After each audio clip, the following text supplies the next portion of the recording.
আজ আমরা মাধ্যমিক এবিটিএ টেস্ট পেপারের পরবর্তী যে প্রশ্নপত্র, যেটা 270 পাতার, আগেরগুলো করা আছে এবং সেগুলোর প্লেলিস্ট তৈরি করে দেওয়া আছে। যারা আগেরগুলো দেখতে চাও তারা অবশ্যই দেখে নিতে পারো। আজকের প্রথম প্রশ্ন, জিব্রেলিন হরমোন সম্পর্কিত প্রদত্ত তথ্যগুলি থেকে সঠিক উত্তরটি নির্বাচন করো। তাহলে এখানে কি বলছে? জিব্রেলিন সম্পর্কে, জিব্রেলিন হরমোন সম্পর্কে। জিব্রেলিন একটা উদ্ভিদ হরমোন। এবার এখানে কি বলছে? যে জিব্রেলিন একটা নাইট্রোজেনযুক্ত আর কি বলছে আম্লিক। জিব্রেলিন হরমোনের যদি আমরা দেখি যে রাসায়নিক নাম, তাহলে হচ্ছে জিব্রেলিক অ্যাসিড। জিব্রেলিক অ্যাসিড, তাহলে এর নাম হচ্ছে কি? Gibberellic acid. এবার জিব্রেলিক অ্যাসিড যেহেতু নাম, অ্যাসিড নাম দেখেই বুঝতে পারছি অবশ্যই এটা আম্লিক হবে। আর জিব্রেলিন হচ্ছে কি নাইট্রোজেন একটা বিহীন, তাহলে নাইট্রোজেনযুক্ত হবে না। তাহলে জিব্রেলিন হরমোন কি? একটা নাইট্রোজেন বিহীন উদ্ভিদ হরমোন। নাইট্রোজেন বিহীন, নাইট্রোজেন বিহীন উদ্ভিদ হরমোন।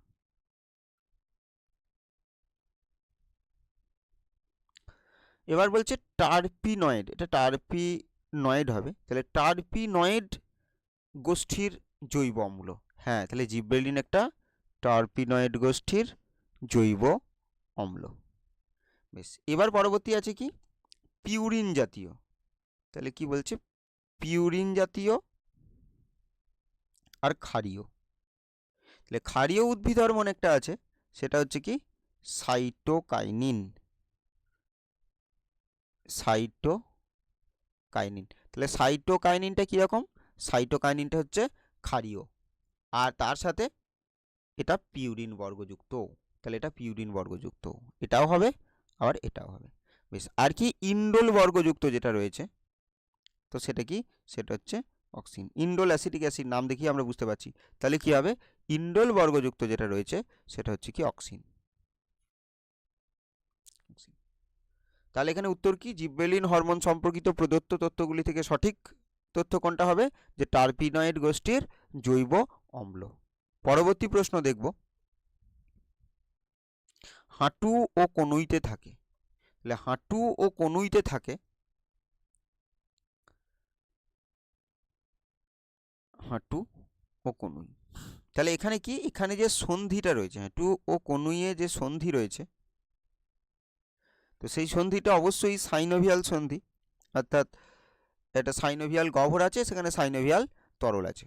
তাহলে সাইনোভিয়াল সন্ধি, তাহলে সাইনোভিয়াল সন্ধি। এবং ওই সন্ধিতে আমরা দেখতে পাবো যে ওটা কি 180 ডিগ্রি, 180 ডিগ্রি মানে অক্ষ থেকে কত 180 ডিগ্রি বরাবর কি হতে পারে? সঞ্চালন হতে পারে। আর এরকমগুলোকে কি বলা হয়? এগুলোকে বলা হয় কবজা সন্ধি। তাহলে আমাদের সিলেবাসে ক্লাস 10-এর কী রয়েছে? যে একটা হচ্ছে কবজা সন্ধি আছে, আর একটা বল ও সকেট সন্ধি আছে। সেখানে কবজা সন্ধির কি উদাহরণ দেওয়া আছে? তো কবজা সন্ধির ক্ষেত্রে এই যে হাঁটু আর কনুই, হাঁটু ও কনুই, এই দুটো দেওয়া আছে, মানে একটা হাঁটু আর একটা কনুই। বেশ, আর যেটা বল ও সকেট সন্ধি হিসাবে যেটা দেওয়া আছে, তাহলে একটা হচ্ছে স্কন্ধ সন্ধি, আরেকটা যেটা দেওয়া আছে সেটা হচ্ছে উরু সন্ধি, উরু সন্ধি। তাহলে এই চারটে সন্ধি আমরা মনে রাখবো, যে স্কন্ধ সন্ধি আর উরু সন্ধি হচ্ছে বল সকেট, আর হাঁটু আর কনুইটা হচ্ছে কবজা সন্ধি। তাহলে এখানে হাঁটু ও কনুইতে থাকে কবজা সন্ধি। পরের প্রশ্ন দেখব, এখানে এই যে পিভট সন্ধি, এগুলো দরকার নেই, কারণ এগুলো আমাদের সিলেবাসে নেই। বেশ, এবার কি বলছি? সঠিক উত্তরটি নির্বাচন করো। তাহলে এখানে কি বলছে? এখানে প্রথমেই আছে কি? অলফ্যাক্টরি স্নায়ু, এটা অলফ্যাক্টরি আছে। আর অলফ্যাক্টরিকে এখানে কি বলা আছে? অলফ্যাক্টরিকে বলা আছে মিশ্র, মানে অলফ্যাক্টরি স্নায়ুটা হচ্ছে কি? মিশ্র, এটা বলছে। তারপরে কি বলছে? তারপরে বলছে কি? ফেসিয়াল স্নায়ু, আর সেটা কি? সেটা বলছে আজ্ঞাবহ। আর যেটা বলছে অডিটরি স্নায়ু, তাকে বলছে সংজ্ঞাবহ। আর ভেগাস স্নায়ু, তাকে বলছে সংজ্ঞাবহ। তাহলে এখান থেকে কি করতে হবে? যে এখান থেকে কোনটা সঠিক সেটা নির্বাচন করতে হবে। অলফ্যাক্টরি অবশ্যই আমরা জানি যে এটা একটা সংজ্ঞাবহ স্নায়ু, তাহলে এটা একটা সংজ্ঞাবহ বহ। আর যদি দেখি ফেসিয়াল, তাহলে ফেসিয়াল একটা কি, ফেসিয়াল একটা মিশ্র স্নায়ু। আর যদি অডিটরি, হ্যাঁ অডিটরি একটা সংজ্ঞাবহ স্নায়ু। তাহলে এখানে উত্তর কী হবে? অপশন সি, অডিটরি স্নায়ু হচ্ছে সংজ্ঞাবহ। আর ভেগাস, ভেগাস এখানে বলা আছে কি সংজ্ঞাবহ, কিন্তু ভেগাসটা কীরকম হবে? ভেগাসটা হবে মিশ্র। তাহলে মিশ্র। তাহলে তিনটে আছে কি স্নায়ু? সংজ্ঞাবহ, সংজ্ঞাবহ। আর চারটে আছে কি? চারটে হচ্ছে আজ্ঞাবহ, আজ্ঞাবহ। আর বাকিগুলো সব কি? বাকিগুলো হচ্ছে মিশ্র। তাহলে এগুলো সব মনে রাখতে হবে যে কোনটা কি। তাহলে আপাতত এখান থেকে কি মনে রাখবো? যে অলফ্যাক্টরি হচ্ছে সংজ্ঞাবহ, ফেসিয়াল মিশ্র, ভেগাস মিশ্র এবং অডিটরি হচ্ছে সংজ্ঞাবহ। তাহলে এখানে উত্তর হবে অডিটরি স্নায়ু সংজ্ঞাবহ। পরের প্রশ্ন দেখব, উদ্ভিদদেহে যে কোষটি মিওসিস পদ্ধতিতে বিভাজন সম্পন্ন করে তা হলো। তাহলে মিওসিস পদ্ধতিতে কে বিভাজন করে? জনন মাতৃকোষ। তাহলে জনন মাতৃকোষ মিওসিস পদ্ধতিতে বিভাজিত হয়। এখানে কি বলা আছে? রেণু মাতৃকোষ। তাহলে কি হবে? রেণু মাতৃকোষ। তাহলে রেণু মাতৃকোষটা 2n হয়, আর সেটা মিওসিসের ফলে n বিশিষ্ট কি রেণু তৈরি করে। তাহলে এবার বাকি এখানে অপশনগুলো যেগুলো রয়েছে, অগ্রমুকুলের কোষ, পরিণত পাতার কোষ, মূলের কোষ, এই সব জায়গায় যেটা ঘটবে সেটা হচ্ছে কি? এটা ঘটবে মাইটোসিস, মাইটোসিস। বেশ, পরের প্রশ্ন দেখব। তাহলে এখানে কি বলছে? সিএসএফ, এটা কি? Cerebro spinal fluid. এটা কি করে? এটা অভিঘাত শোষক হিসাবে কাজ করে। তাহলে এখানে কোনটা আছে? 3। তাহলে এটা হবে 3 নম্বর। তাহলে এর সাথে হবে 3। আর নিউরোগ্লিয়া, হ্যাঁ নিউরোগ্লিয়া মায়োলিন আবরণ গঠন করে। তাহলে একটা নিউরোগ্লিয়ার উদাহরণ হচ্ছে কি? সোয়ান কোষ। তাহলে সোয়ান কোষ। তাহলে সোয়ান কোষটা কি? তাহলে সোয়ান কোষটা হচ্ছে, সোয়ান কোষ একটা নিউরোগ্লিয়া, আর এই নিউরোগ্লিয়া কি করে? মায়োলিন আবরণে গঠন করে। তাহলে মনে রাখবো সোয়ান কোষ কিন্তু প্রান্তীয় স্নায়ুতন্ত্রে মায়োলিন আবরণী গঠন করে, কিন্তু কেন্দ্রীয় স্নায়ুতন্ত্রে মায়োলিন আবরণী গঠন করে একটা নিউরোগ্লিয়াই, কিন্তু সেটা সোয়ান কোষ নয়, সেটা হচ্ছে অলিগোডেন্ড্রোগ্লিয়া। এবার কি বলছে? অভিঘাত শোষক রূপে কাজ করে, হ্যাঁ সেটা তো হলো। এবার কি? মেনিনজেস। মেনিনজেস কি? মস্তিষ্কের আবরণ, মস্তিষ্কের বলবো না, শুধু কেন্দ্রীয় স্নায়ুতন্ত্রের আবরণ। এটা কেন্দ্রীয় স্নায়ুতন্ত্রের আবরণ, কেন্দ্রীয় স্নায়ুতন্ত্রের আবরণ। আর এটা কি হয়? এটা 3 স্তরীয় হয়। তাহলে কি? ডিউরামেটার, অ্যারাকনয়েড মেটার আর পিয়ামেটার, এই 3টে স্তর থাকে। তাহলে মেনিনজেস, তাহলে মেনিনজেস কি? কেন্দ্রীয় স্নায়ুতন্ত্রকে যান্ত্রিক আঘাত থেকে রক্ষা করে। তাহলে এ এর সাথে কি হচ্ছে? 3, বি এর সাথে 2 আর সি এর সাথে হচ্ছে 1। তাহলে এখানে এই যে দেখতে পাচ্ছি, এ এর সাথে 3, বি এর সাথে 2 আর সি এর সাথে 1। তাহলে এখানে উত্তর হবে অপশন বি। পরের প্রশ্ন দেখব, সপুষ্পক উদ্ভিদের যৌন জননের সঠিক বৈশিষ্ট্যটি হলো। তাহলে এবার কি বলছে? সপুষ্পক উদ্ভিদের যৌন জনন। প্রথম কি বলছে? গর্ভাশয়ে পরাগরেণু উৎপাদন হয়। তাহলে গর্ভাশয়ে কি পরাগরেণু উৎপন্ন হয়? আমরা যদি দেখি এটা গর্ভাশয়, বা এটা বেশ ঠিক আছে, এটাই গর্ভাশয় বা ডিম্বাশয়, এটা এরকম করে দিই, এটা গর্ভাশয় বা ডিম্বাশয়। আর এর মধ্যে যেটা তৈরি হবে, এর মধ্যে তৈরি হবে ভ্রূণস্থলী। তাহলে ভ্রূণস্থলী, তাহলে এর মধ্যে এটা কি? এটা ধরে নিচ্ছি ভ্রূণস্থলী। আর ভ্রূণস্থলীতে দেখব যেখানে একটা এগ থাকে, এখানে একটা সাইনার্জিস থাকে, এখানে একটা সহকারী কোষ, আর নিচে এগুলো 3টে প্রতিপাদ কোষ, আর মাঝে 2n বিশিষ্ট শস্য থাকে।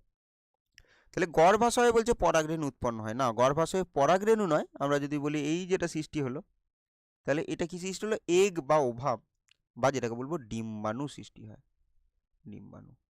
তাহলে গর্ভাশয় তো হয় না। তাহলে পরাগরেণু কোথায় সৃষ্টি হয়? পরাগরেণু সৃষ্টি হয় পরাগধানীতে। তাহলে পরাগধানীতে পরাগরেণু সৃষ্টি হয়। তাহলে কি বোঝা যাচ্ছে? এটা তো হচ্ছে না, সঠিক বলেছে কিন্তু এটা হচ্ছে না। এবার কি বলছে? নিষেক গর্ভ, এটা মুন্ডে হবে, নিষেক গর্ভ মুন্ডে ঘটে। তাহলে গর্ভ মুন্ড কোনটা? এটা যদি গর্ভাশয় হয়, এখানে ছোট করেই এঁকে দিই যে এইভাবে যাবে, এটা হচ্ছে যদি গর্ভদণ্ড ধরে নিই, এটা গর্ভদণ্ড, তাহলে এখানে আমরা এইভাবে দেখতে পাবো, এটা গর্ভমুণ্ড। আমরা ধরে নিচ্ছি এটা কি, এটা গর্ভমুণ্ড। তাহলে গর্ভমুণ্ডে কি হয়, গর্ভমুণ্ডে অন্য জায়গা থেকে এসে অর্থাৎ পরাগধানী থেকে এসে পরাগরেণু এখানে স্থানান্তরিত হয়। তাহলে পরাগ যোগ ঘটে বলতে পারি, নিষেক ঘটে না। নিষেক কোথায় ঘটে, নিষেক হচ্ছে পুংগ্যামেটের মিলন কোথায় ঘটবে, এই যে ডিম্বাণু আছে এর সাথে একটা এন যাবে, দিয়ে কী হবে, জাইগোট তৈরি করবে, 2n জাইগোট তৈরি করবে।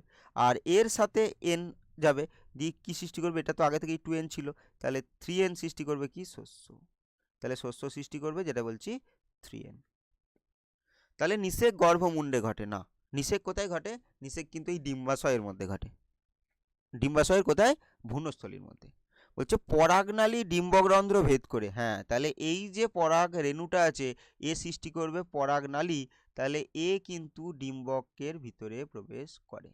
তাহলে কি বলছে, পরাগনালী ডিম্বগ্রন্থ, এটাকে ডিম্বগ্রন্থ বলে। এই দিকটা এখানটা যদি দেখাতাম, যদি এইভাবে দেখানো হয়নি তো এই রকম, এটা যদি আউটার ইনার ইন্টুগুমেন্ট হয় এরকমভাবে যদি থাকতো, তাহলে কি বলতাম, যদিও এটা বাইরে এঁকে দিলাম, যেটা ভিতরে হতো যে ডিম্বাশয়, যাই হোক এটা হবে না, এটা তো ডিম্বাশয় এর ভিতরে, এই তো এরকমভাবে থাকতো।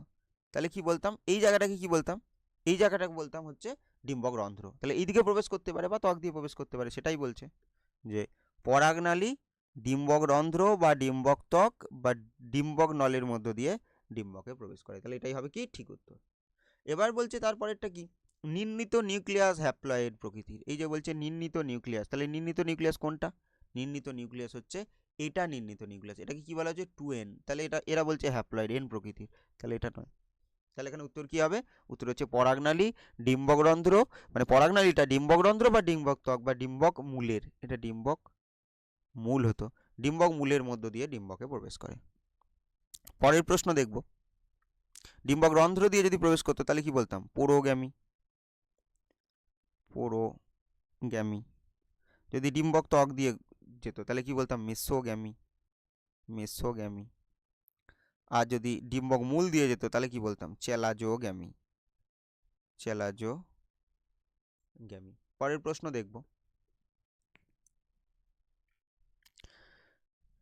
পিতার এক্স ক্রোমোজোমটি আবশ্যিকভাবে কোন সন্তানে সঞ্চারিত হয়। তাহলে যেটা এক্স ক্রোমোজোম রয়েছে, জানি এক্স ক্রোমোজোম, পিতার এক্স ক্রোমোজোম, মাতা তো সবসময় এক্স ক্রোমোজোম দেবে, আবার পিতাও যদি এক্স ক্রোমোজোম দিয়ে দেয় তাহলে কি হয়ে যাবে, মাতা তো এক্স ক্রোমোজোম দিচ্ছেই, তাহলে পিতাও যদি আবার এক্স ক্রোমোজোম দিয়ে দেয় তাহলে কি হয়ে যাবে, 44A + XX। তাহলে এটা কি, তাহলে এটা হচ্ছে কন্যা সন্তান। তাহলে উত্তর কি হবে, কন্যা সন্তান। পরের প্রশ্ন দেখব, কোরকোদ্গমের মাধ্যমে জনন সম্পন্ন করে যে জীব সেটি হলো। তাহলে কোরকোদ্গমের মধ্যে কে, তাহলে কি দেখব, প্রথম অপশন কি বলেছে, তাহলে প্রথম অপশন বলছে কি স্পাইরোগাইরা, তাহলে স্পাইরোগাইরা। তাহলে স্পাইরোগাইরার কি ঘটে, স্পাইরোগাইরার ঘটে হচ্ছে খণ্ডী ভবন, তাহলে স্পাইরোগাইরার খণ্ডী ভবন, খণ্ডী ভবন। তারপর কি বলছে, প্লাজমোডিয়াম, প্লাজমোডিয়াম। তাহলে প্লাজমোডিয়ামের কি হয়, প্লাজমোডিয়ামের হয় বহু বিভাজন, বহু বিভাজন। এখানে কিন্তু জানতে চাইছি কোরকোদ্গম। তারপরে কি আছে, প্ল্যানেরিয়া। তাহলে প্ল্যানেরিয়া আমরা কি জানি, প্ল্যানেরিয়া হচ্ছে পুনরুৎপাদন, তাহলে প্ল্যানেরিয়ার হয় পুনরুৎপাদন, পুনরুৎপাদন। তাহলে আর কি পড়ে থাকলো, হাইড্রা। তাহলে হাইড্রা একটা বহুকোষী জীব যার কিন্তু কোরকোদ্গম দেখা যায়। এরকম এককোষী জীব যার কোরকোদ্গম দেখা যায় সেটা হচ্ছে কি ইস্ট। পরবর্তী প্রশ্ন দেখব, তাহলে এখানে হলো উত্তর হাইড্রা। সরীসৃপ ও স্তন্যপায়ী প্রাণীর সংযোগ রক্ষাকারী প্রাণী কোনটা। তাহলে এখানে প্রথম অপশন আছে কি পেরিপেটাস। তাহলে পেরিপেটাস যদি দেখি, এটা হচ্ছে অ্যানিলিডা ও আর্থ্রোপোডা।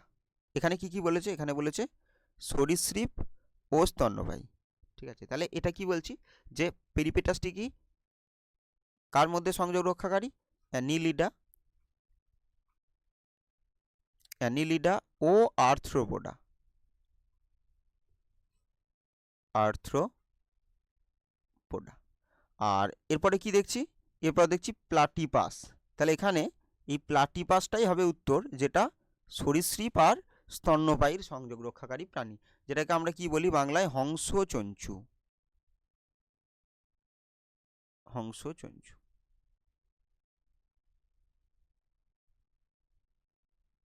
হংসচঞ্চু। এরপর কি আছে এটা বলবো লাং ফিশ আর কি, লাং ফিশ, লাং ফিশ। তাহলে এটা কার সংযোগ রক্ষাকারী? তাহলে এটা হচ্ছে মৎস্য ও উভচর। তাহলে মৎস্য ও উভচরের সংযোগ রক্ষাকারী প্রাণী হচ্ছে লাংফিশ। আর তারপরে কি রয়েছে? তারপরে হচ্ছে আর্কিওপটেরিক্স। এই আর্কিওপটেরিক্স যেটা রয়েছে, তো সেইটা কিন্তু এখানে যতগুলো আমরা এখন দেখলাম, এই যে পেরিপেটাস, প্লাটিপাস, লাংফিশ, এইগুলো সব কিন্তু কানেক্টিং লিঙ্ক। কি হলো? হ্যাঁ, তাহলে এগুলোকে কি বলবো? এগুলো কিন্তু সব কানেক্টিং লিঙ্ক, কানেক্টিং লিঙ্ক। আর আর্কিওপটেরিক্স এটা কিন্তু এখন বেঁচে নেই, এটা হচ্ছে মিসিং লিঙ্ক, মিসিং লিঙ্ক।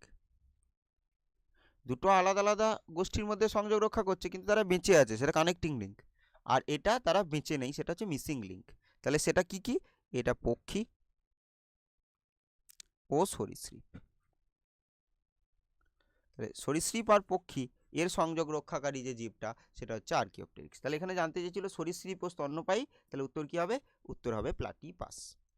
পরের প্রশ্ন দেখব,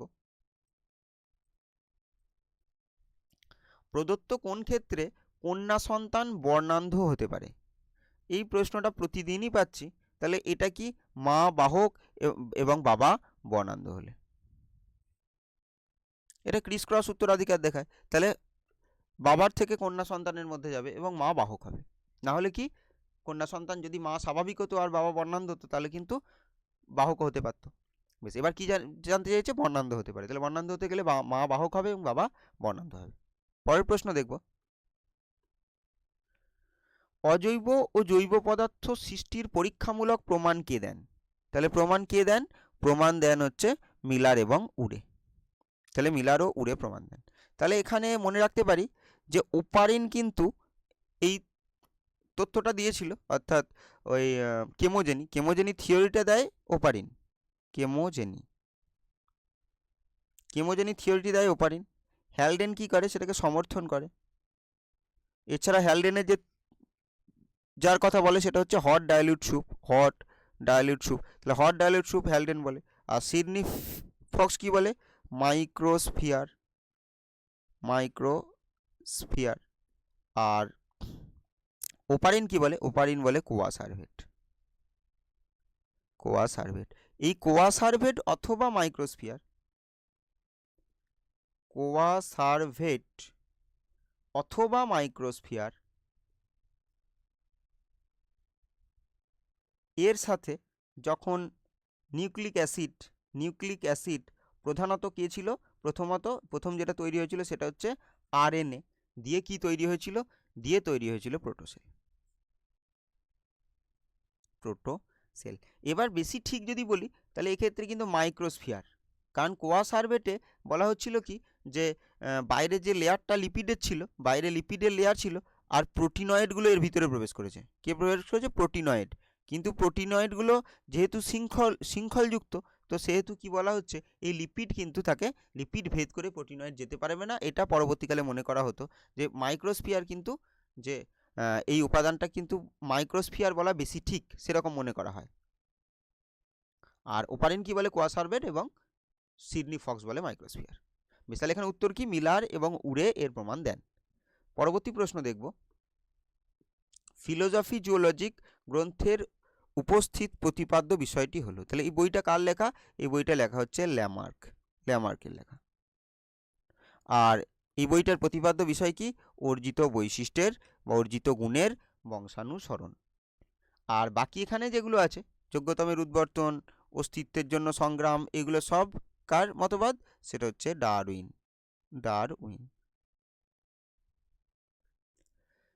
তাহলে on the origin of species by means of natural selection, তাহলে সেই বইটা লিখেছেন কে? ডারউইন। পরবর্তী প্রশ্ন দেখব, প্রদত্ত কোন প্রাণীটি বিশেষ নৃত্যভঙ্গি দ্বারা নিজ দলের অন্য সদস্যদের সঙ্গে খাদ্যের উৎস? এখানে কি হবে? উৎস। এই প্রশ্নটাও প্রত্যেক দিনই পাওয়া যাচ্ছে। উৎস সংক্রান্ত তথ্য আদান প্রদান করে। তাহলে এখানে উত্তর কি হবে? উত্তর হবে মৌমাছি। পরের প্রশ্ন দেখব, কোন শারীরিক সমস্যাটি এসপিএম জনিত বায়ু দূষণজাত তা স্থির করো। তাহলে এখানে কি হবে? এখানে হবে বঙ্কাইটিস। পরের প্রশ্ন দেখব, ডিনাইট্রিফিকেশন ধাপে কোন ঘটনাটি ঘটে। তাহলে এখানে প্রথম কি বলা আছে? প্রথমেই এখানে বলা আছে NO3 থেকে NO2, না NO2 থেকে NO3 হয়। তাহলে পরেরটাই বলা আছে NO2 থেকে NO3, হ্যাঁ এটা হবে। তাহলে NO2 থেকে NO3 থেকে N। পরের প্রশ্ন দেখব, নিচের বাক্যগুলির শূন্যস্থানগুলিতে উপযুক্ত শব্দ বসাও। তাহলে প্রথম প্রশ্ন কি দেখছি, যে ফোটোন্যাস্টি ও ফোটোট্যাকটিক উভয় ক্ষেত্রে বাহ্যিক উদ্দীপক হলো। এখানে যখনই দেখতে পাচ্ছি কি ফোটো শব্দটি রয়েছে, এখানে ফোটো শব্দটি রয়েছে, তাহলে বাহ্যিক উদ্দীপক কি হবে? আলো। তারপর বলছে প্রতিবর্ত ক্রিয়ার স্নায়ুপথকে কি বলে? প্রতিবর্ত পথ বা প্রতিবর্ত চাপ। প্রতিবর্ত পথ থেকে প্রতিবর্ত পথ বলে। পরবর্তী প্রশ্ন দেখব, মেরুদণ্ডী প্রাণীর পরিস্ফুটন ও বৃদ্ধির সময় কোন কোষ বিভাজন ঘটে? কি ঘটে? মাইটোসিস। একমাত্র গ্যামেট তৈরির সময় মিওসিস হবে, বাকি সব মাইটোসিস। মেন্ডেলের এক সংকর পরীক্ষা F2 জনুতে এর অনুপাত কত? 1:2:1। তাহলে 1:2:1, এটা জিনোটাইপিক অনুপাত জানতে চেয়েছে। পরের প্রশ্ন দেখব, ফণিমনসার পর্ণকাণ্ড ও আলুর স্ফীতকন্দ। তাহলে ফণিমনসার যে পর্ণকাণ্ড সেটা কি? সেটা হচ্ছে কাণ্ডের রূপান্তর। ফণিমনসার পর্ণকাণ্ড এটা কি? এটা হচ্ছে কাণ্ডের রূপান্তর। কাণ্ডের রূপান্তর। আর আলুর স্ফীতকন্দ কি? আলুর স্ফীতকন্দ সেটাও কাণ্ডের রূপান্তর। তাহলে এটাও কাণ্ডের রূপান্তর। কাণ্ডের রূপান্তর। বেশ, এবার যদি দেখি এই পর্ণকাণ্ডের কি কাজ? এটা হচ্ছে বাষ্পমোচন রোধ। বাষ্পমোচন রোধ করে, সালোক সংশ্লেষ করে। বেশ, আর আলুর স্ফীতকন্দের কাজ কি? এটা হচ্ছে খাদ্য সঞ্চয়। তাহলে কি দেখতে পাচ্ছি? তাহলে এটা আর এটা দুটোই কাণ্ডের রূপান্তর। তাহলে সংস্থানগতভাবে এদের গঠনগতভাবে এরা এক, কিন্তু কার্যগতভাবে আলাদা। তাহলে এটাকে কি বলবো? সমসংস্থ অঙ্গের উদাহরণ। জলাশয় পুষ্টিবস্তুর অতিবৃদ্ধিকে কি বলে? ইউট্রফিকেশন। অনেকবার পেয়েছি প্রশ্নটা, ইউট্রফিকেশন বলে। পরের প্রশ্ন দেখব,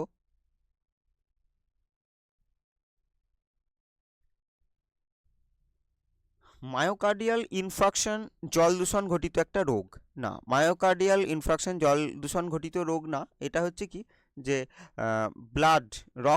রক্ত যদি হৃৎপিণ্ডের পেশিতে ঠিকঠাক না যায়, যদি ব্লক হয়ে যায়, তাহলে সেক্ষেত্রে মায়োকার্ডিয়াল ইনফ্রাকশন হয়, যেটা একটা হার্ট অ্যাটাকের একটা কারণ।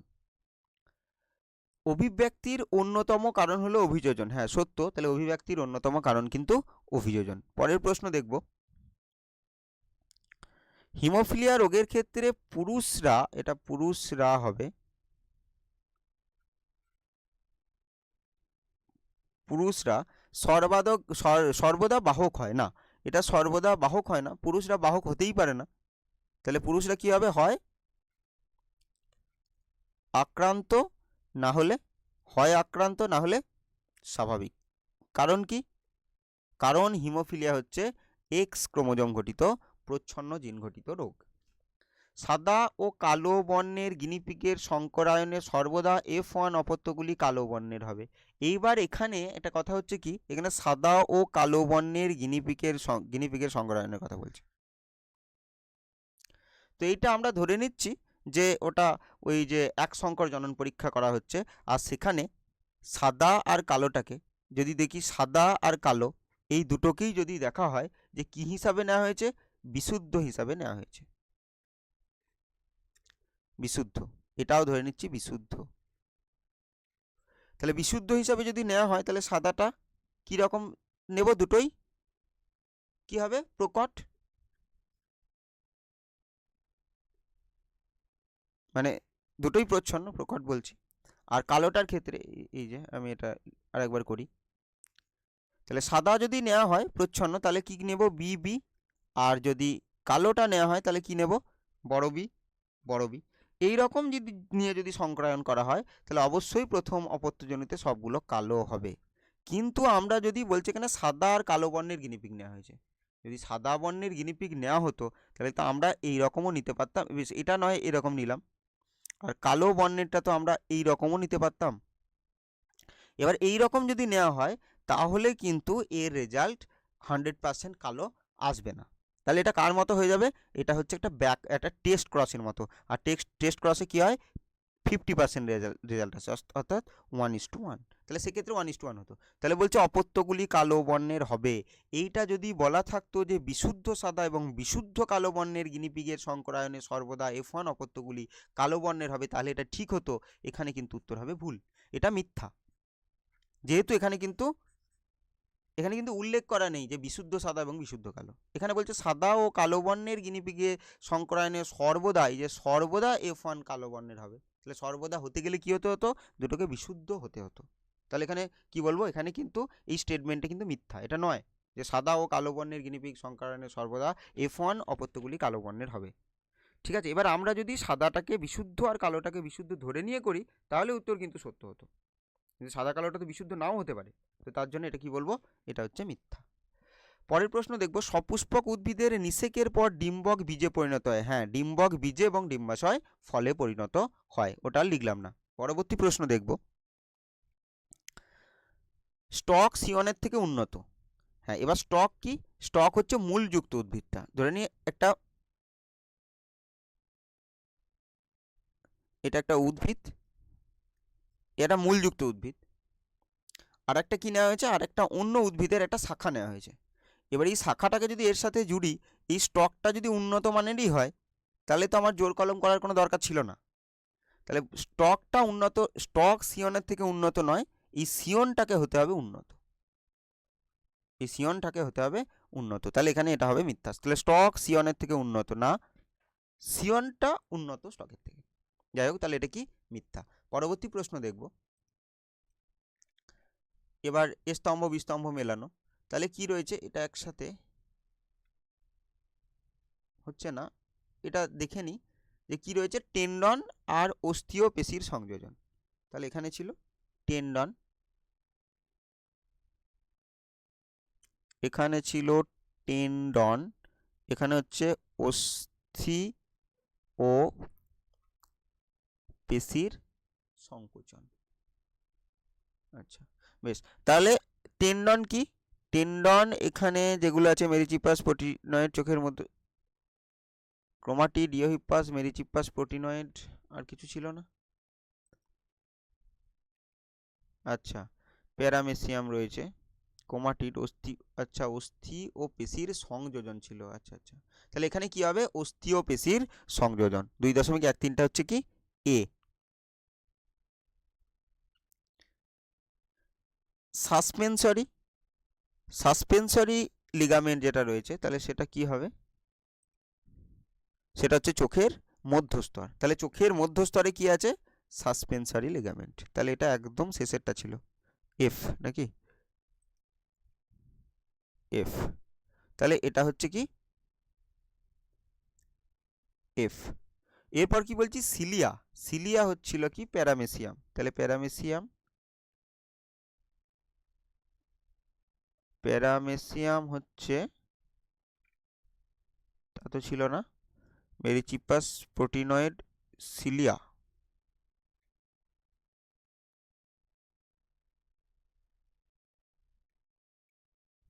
হ্যাঁ, এই তো প্যারামেসিয়াম, জি।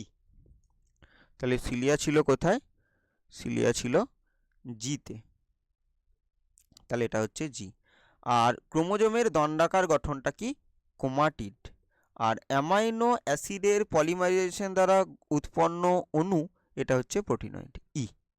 তাহলে টেন্ডন এ, সাসপেন্সরি এফ, সিলিয়া জি, ক্রোমোজোমের দণ্ডাকার গঠন বি, এবং অ্যামাইনো অ্যাসিডের পলিমারাইজেশন দ্বারা উৎপন্ন জৈব অণু হচ্ছে ই। পরবর্তী কি ছিল দেখব, ইওসিন যুগের ঘোড়া, তাহলে সেটা কি হবে, ইওহিপ্পাস। তো ইওহিপ্পাসটা কততে আছে, সিতে, তাহলে এটা হবে কি সি। ইওসিন যুগের ঘোড়া হচ্ছে, এখানেই লিখে দিই, ইওহিপ্পাসটা হচ্ছে ইওসিন যুগের ঘোড়া, ইওসিন যুগের ঘোড়া, যুগের ঘোড়া। বেশ, আগের দিন একটা প্রশ্নে ছিল হচ্ছে কি, যে মাঝের আঙুলটি খুর হয়ে গেছে এবং লম্বা দাঁত এবং ক্রাউনযুক্ত ঘোড়াটির জীবাশ্ম কোনটি? তো সেক্ষেত্রে আমি ওটাকে সর্বাধিক ক্রাউনযুক্ত ধরে, সর্বাধিক ক্রাউনযুক্ত বলেছিলাম যে সর্বাধিক ক্রাউনযুক্ত হচ্ছে কোন ঘোড়াটা, সেটা হচ্ছে ইকুয়াস, আর সেটা জীবাশ্ম নয়, তার জন্য সেটা উত্তর নিইনি। এবং সেখানে যদি আমরা দেখি, বলছে মাঝের আঙুলটি খুরযুক্ত হয়ে গেছে, সেটা বলেছে। এবার পাশে ধরে নিচ্ছি আমরা স্প্লিন্ট রয়েছে তখনও, আর ক্রাউনযুক্ত দাঁত রয়েছে, তাহলে সেরকম যদি শুরুতে দেখতে পাই যে কোথায় হয়েছে, তাহলে সেটা কিন্তু মেরিচিপ্পাসে, তাহলে সেরকম ভাবলে ওটাকে মেরিচিপ্পাস উত্তর করাই ঠিক হবে। কিন্তু আমি ওটাকে কি বলেছিলাম, সেটাকে বলে দিয়েছিলাম আমি প্লায়োহিপ্পাস। কারণ হচ্ছে কি, দেখছিলাম ইকুয়াসের আগে প্লায়োহিপ্পাস, আর যেটা সর্বাধিক ক্রাউনযুক্ত ছিল। আর এখানে যদিও সর্বাধিক কথাটা বলা নেই, সেখানে কি বলা হয়েছে যে মাঝের আঙুলটি খুরযুক্ত এবং লম্বা দাঁতযুক্ত এবং ক্রাউনযুক্ত যেটা ঘোড়ার জীবাশ্মটির নাম কি, তাহলে সেক্ষেত্রে কিন্তু মেরিচিপ্পাস উত্তর করাই ঠিক হবে। ওটা একটু ঠিক করে নেবে, ওটা হবে কি মেরিচিপ্পাস। পরবর্তী প্রশ্ন দেখব, বিসদৃশ্যটি বেছে লেখো, কেমোন্যাস্টি, কলসপত্রী, সন্ধ্যামালতী, সূর্য শিশির। এখানে আমরা যদি একবার দেখি যে এখানে এই কেমোন্যাস্টি, কেমোন্যাস্টি একটা চলন, এই কলসপত্রীর কেমোন্যাস্টি দেখা যায়, সূর্য শিশিরের কেমোন্যাস্টি দেখা যায়। এটার মধ্যে যদি সম্পর্ক আছে দেখি, আর তাহলে সন্ধ্যা মালতীটা তখন আলাদা। এইবার যদি আমরা বুঝি যে আসলে এরকম নয়, কেমোন্যাস্টি একটা চলনের কথা বলছে, আর কলসপত্রী, সন্ধ্যা মালতী এবং সূর্য শিশির কতগুলো গাছের কথা বলছে, তাহলে সেক্ষেত্রে কিন্তু কেমোন্যাস্টিকটা হয়ে যাবে বিসদৃশ। তাহলে এবার এখানে কি উত্তর করবে, আপাতত এটাকে সন্ধ্যা মালতী কি আলাদা করলাম, কিন্তু এক্ষেত্রে কিন্তু দুটোই উত্তর হতে পারে, যেহেতু এই একমাত্র কেমোন্যাস্টি যেটা আছে সেটা চলনের নাম, যেটা কোনো গাছের নাম। এই আমরা একসাথে রেখে দিচ্ছি যদিও, যে কেমোন্যাস্টি, কলসপত্রী, সূর্য শিশির। সূর্য শিশির আর কলসপত্রী অবশ্যই উদ্ভিদ, কেমোন্যাস্টি কিন্তু চলন। আর এখানে সন্ধ্যা মালতী একটা উদ্ভিদ, কিন্তু যার অসম্পূর্ণ প্রকটতা দেখা যায়, কেমোন্যাস্টি দেখা যায় না, তার জন্য এখানে রাখলাম। বেশ, তাহলে সেই রকম ভেবে আমরা যেহেতু ঘটনাটাই আলাদা, তাই এখানে উত্তর সন্ধ্যা মালতীই করলাম। পরবর্তী প্রশ্ন দেখব, দুটি পরিণত প্রাণীর কোষের নাম লেখো যাদের বিভাজন হয় না। তাহলে বিভাজন হয় না এরকম একটা হচ্ছে লোহিত রক্তকণিকা, লোহিত রক্তকণিকা এবং স্নায়ুকোষ। তাহলে এদের কিন্তু কোষ বিভাজন হয় না। পরবর্তী প্রশ্ন দেখব, নিচের প্রথম শব্দজোটটির সম্পর্ক বুঝে দ্বিতীয় শব্দজোটটি শূন্যস্থানে উপযুক্ত শব্দ বসাও। গুরু মস্তিষ্ক যদি কর্পাস ক্যালোসাম হয়, তার মানে কি স্নায়ু যোজকের কথা বলছে। লঘু মস্তিষ্ক কি হবে, ভার্মিজ। তাহলে লঘু মস্তিষ্ক হবে ভার্মিজ। তাহলে গুরু মস্তিষ্কের স্নায়ুযোজক কর্পাস ক্যালোসাম, লঘু মস্তিষ্কের স্নায়ুযোজক ভার্মিজ। এবার যদি বলি অগ্র আর পশ্চাৎ, এই দুটো মস্তিষ্কের মাঝে স্নায়ুযোজকটার নাম কি, তাকে বলে যোজক বা পন্স। পরবর্তী প্রশ্ন দেখব,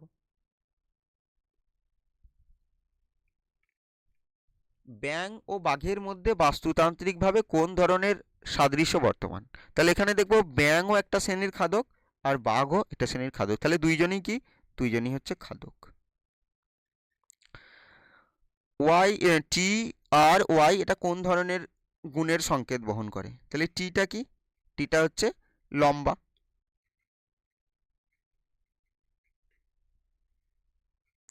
আরটা কি, আরটা হচ্ছে গোল, আর ওয়াইটা কি, ওয়াইটা হচ্ছে হলুদ। যদিও কি বলবো, লম্বা গাছ, লম্বা মোটর গাছ, লম্বা মোটর গাছই বলবো।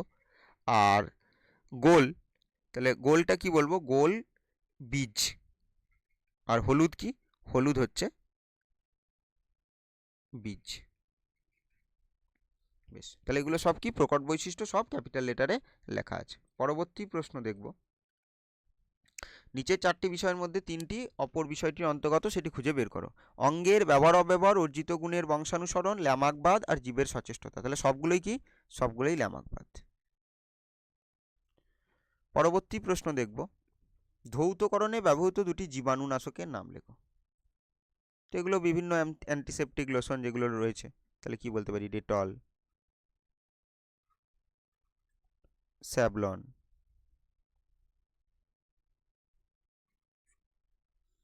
পরবর্তী প্রশ্ন দেখব,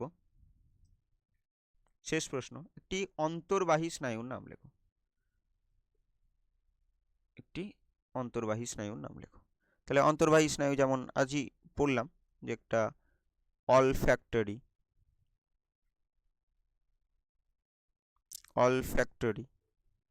একটা হচ্ছে অপটিক, আর একটা অডিটরি। 3টে। এগুলো মনে কিভাবে রাখবে তাও বলেছিলাম, যে আমাদের যদি আমরা মুখমণ্ডলকে দেখি আর মুখটা যদি বন্ধ অবস্থায় থাকে ধরে নিই, তাহলে সেক্ষেত্রে যেগুলোকে আমরা সেন্স অর্গান যেগুলোকে দেখতে পাবো, একটা হচ্ছে কি নাক, ত্বকটা বাদ দিয়ে, ত্বকটা সারা দেহেই আছে, তো সেইটা বাদ দিয়ে বাকি যা সেন্স অর্গান দেখবো, নাক, চোখ আর কান, এগুলো দেখতে পাবো। জিভ দেখতে পারবো না, কারণ কি আমরা বন্ধ অবস্থায়, মুখটা বন্ধ অবস্থায় বলছি। আর সেইগুলোই সংক্রান্ত জিনিসগুলোই হচ্ছে অন্তর্বাহী স্নায়ু। তাহলে নাকটা কি? অলফ্যাক্টরি ঘ্রাণ। তাহলে অলফ্যাক্টরি বা ঘ্রাণ, মানে যে ঘ্রাণ নিয়ে যায় আর কি।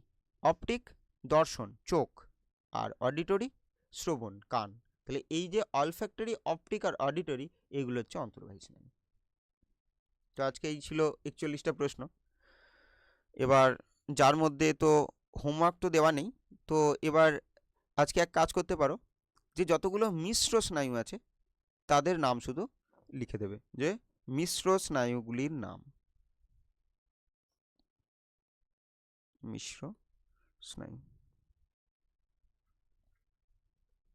মিশ্র স্নায়ুগুলির নাম 1 2 3 4 করে লিখে দেবে।